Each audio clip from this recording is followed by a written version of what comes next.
Hola, ¿qué tal amigos de YouTube? Muy buenos días, muy buenas tardes o muy buenas noches tengan todos ustedes. No importa el lugar del planeta donde estén viendo este video. El día de hoy vamos a hablar sobre el operón de triptófano. Así que vamos con la introducción y adelante.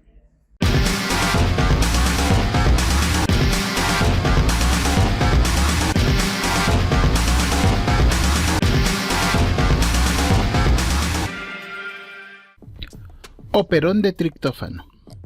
Vamos a recordar qué es un gen. El gen es una secuencia de nucleótidos en una molécula de ADN que equivale a una unidad de transcripción. Un gen contiene toda la información a partir de la cual se va a sintetizar una proteína, que puede ser una enzima. También se puede sintetizar un ácido ribonucleico, que va a ser el de mensajero, que puede ser de transferencia o puede ser un RNA ribosomal. En el genoma humano la mayoría de los genes son únicos y se expresan en forma independiente. Los genes se segregan cuando ocurre la meiosis. El modelo de operón fue descrito por Jack y Monod y sus colaboradores, que analizaron el sistema de la lactosa en la Escherichia coli, de manera que sus resultados permitieron establecer el modelo genético del operón, que permite comprender cómo se da lugar la regulación de la expresión genética en las bacterias. Jacob y Monod recibieron en 1965 el premio Nobel por estas investigaciones. Bueno, aquí tenemos la foto de François Jacob y de Jacques Monod. Un operón va a consistir de tres partes. Una de ellas es un operador que va a controlar el acceso de la RNA polimerasa al promotor. Un promotor donde la RNA polimerasa reconoce el sitio de inicio de la transcripción. Un gen regulador que controla el tiempo y velocidad de transcripción de los otros genes. Un gen estructural que se va a encargar de codificar las enzimas que están relacionadas con las proteínas estructurales. Entonces, repito, un operón va a consistir de tres cuestiones. Vamos a tener un operador, vamos a tener un promotor, vamos a tener un gen regulador y vamos a tener los genes estructurales. Un operón va a tener un grupo de genes estructurales, como ya habíamos visto, que normalmente esta expresión de estos genes estructurales está regulada por elementos de control, que son los promotores y el operador, y también vamos a tener genes reguladores. Pues aquí tenemos que es un modelo esquematizado, el modelo del operón. Aquí vean, tenemos los genes estructurales, que es el E1, el E2, E3, E4. Estos genes van a codificar para cualquier tipo de proteínas. La O siempre nos va a representar el operador. Y acá tenemos la P del promotor y la R del regulador, ¿no? Aquí en el promotor es donde se va a unir la RNA polimerasa para llevar a cabo la transcripción de estos genes estructurales. El gen regulador normalmente codifica para una proteína que se pega al operador, obstruyendo al promotor, y por lo tanto disminuye la transcripción de los genes estructurales. Cuando se remueve la proteína represora, puede producirse la transcripción.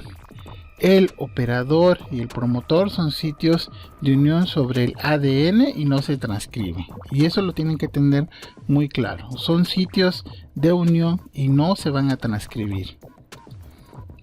Los operones son inducibles o reprimibles, de acuerdo al mecanismo de control.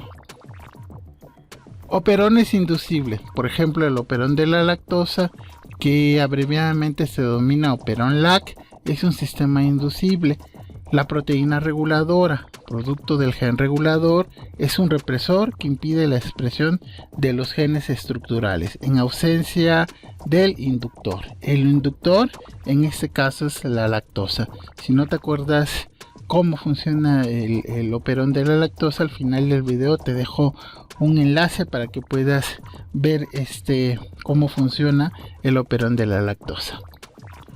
Los operones reprimibles: cuando un producto del metabolismo, por ejemplo el triptófano, está en cantidades suficientes, la bacteria puede dejar de fabricar las enzimas que se van a encargar de sintetizar.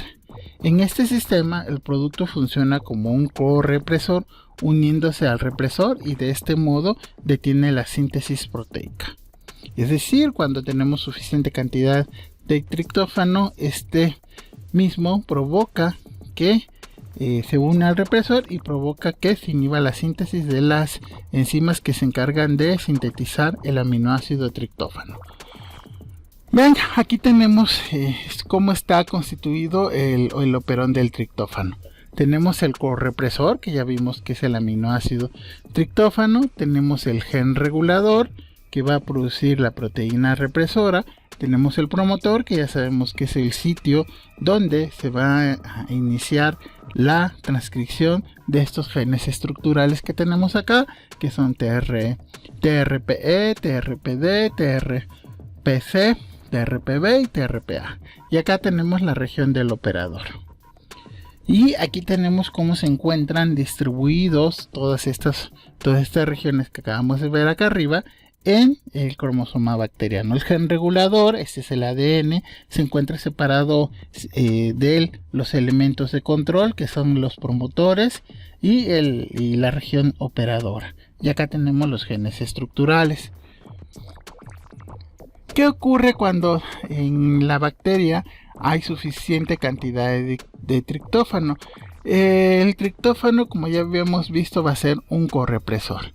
Entonces vean, acá tenemos el represor que va a producir la transcripción.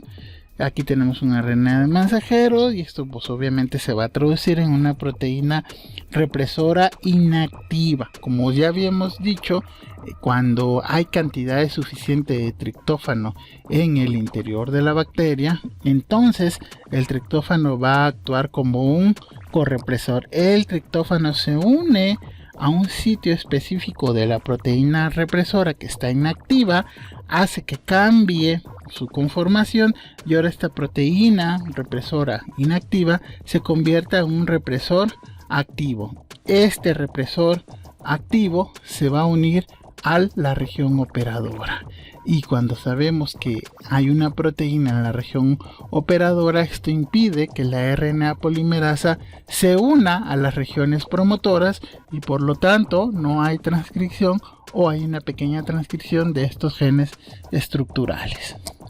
¿De acuerdo? Entonces, para que se lleve a cabo la transcripción de estos genes estructurales, el represor debe de quitarse. ¿Qué ocurre cuando no hay triptófano? Ok, entonces tenemos lo que ya acabamos de ver en la diapositiva anterior. Tenemos la región de regulación, hay una transcripción, hay una traducción, hay un plegamiento, tenemos la proteína represora inactiva. Pero como ya habíamos visto que el triptófano actúa como molécula correpresora, entonces cuando no hay suficientes cantidades en el interior de la bacteria, ya no va a actuar como correpresor. Por lo tanto, esta proteína represora inactiva no cambia su conformación, y por lo tanto no se va a generar un represor activo. Acuérdense que aquí necesitamos que se una el triptófano, por lo tanto no se une al operador, y si no se une al operador, entonces tenemos que la RNA polimerasa va a llegar a las regiones promotoras, y entonces va a inducir la transcripción de los genes estructurales que aquí tenemos, ¿no? Y obviamente al tener estos genes estos genes estructurales, pues lleva la transcripción, la traducción, y esto nos hace que tengamos las proteínas TRPE, TRPD, TRPC, TRPB y TRPA. Tanto la represión como la inducción son ejemplos de control negativo, dado que la proteína represora detiene o apaga, como dice aquí, turn off, apaga la transcripción. La lactosa, el azúcar de la leche, es hidrolizada por la enzima beta-galactosidasa. Esta enzima es inducible, solo se produce en grandes cantidades cuando la lactosa, el sustrato sobre el cual va a llevar a cabo su catálisis, está presente. En cambio, las enzimas para la síntesis del aminoácido triptófano se producen continuamente, a menos que el triptófano esté presente en el medio de cultivo. Se dice en este caso que las enzimas sintetizadoras del aminoácido triptófano están reprimidas. Muy bien amigos, con esto hemos llegado al final del video. Si te ha gustado, te invito a que le des un me gusta. También te invito a que compartas este video. Si no te has suscrito al canal, también te invito a que te suscribas. Por tu atención, muchas gracias. Nos estamos viendo en el siguiente video. Hasta la próxima.